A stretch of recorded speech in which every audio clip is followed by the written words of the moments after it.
Move on. I just want to thank you all for coming here tonight and sharing your personal stories and testimony. I'm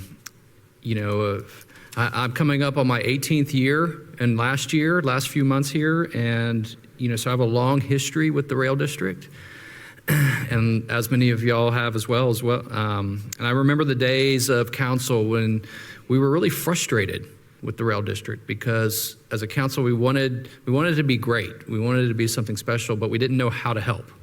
10, 15 years ago, the conversations we had was, government can't force it to be a special place. Like we can't decide what it's going to become. It has to grow into what it's going to become all by itself, and it needs to happen naturally. It has to happen organically, and people with vision need to start coming in, bringing their creative ideas and making it thrive. And that's exactly what happened. We saw that happen, from the early 2010s, up to kind of 2020, where something was starting to happen. And that's when council decided, this is the opportunity where we can lean in and we can help.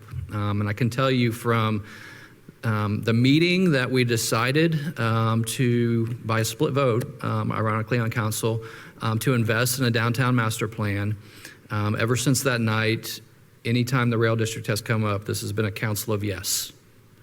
And so that included casting the vision for what we wanted it to become.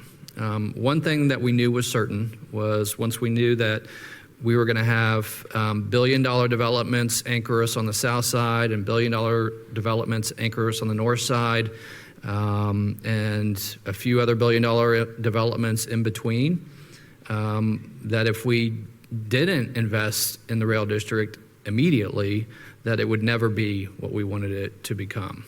And so, that included investing in Donnie Churchman's property, help fund that garage where La Finca is, and then building out Elm Street, in advance, and then now the $70 million that's happening for the plaza, for the walkability, and for the garage. And then there'll be future investments for projects that we have that we're already talking about, as a council. So I think all of you shared kind of the end dream is something you're excited about.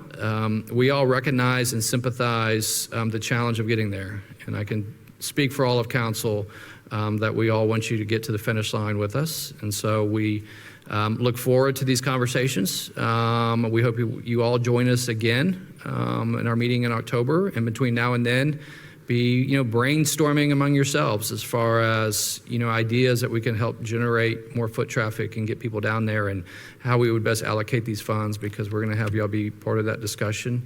And I love you all coming together with the hashtag SAVEMAIN, because it is a collective effort. I mean, we need to continue to get the message out to the community, because in the end, it's going to be the community that has to rally around to help get us there. So again, we appreciate you and look forward to the continued conversation. So, thank you.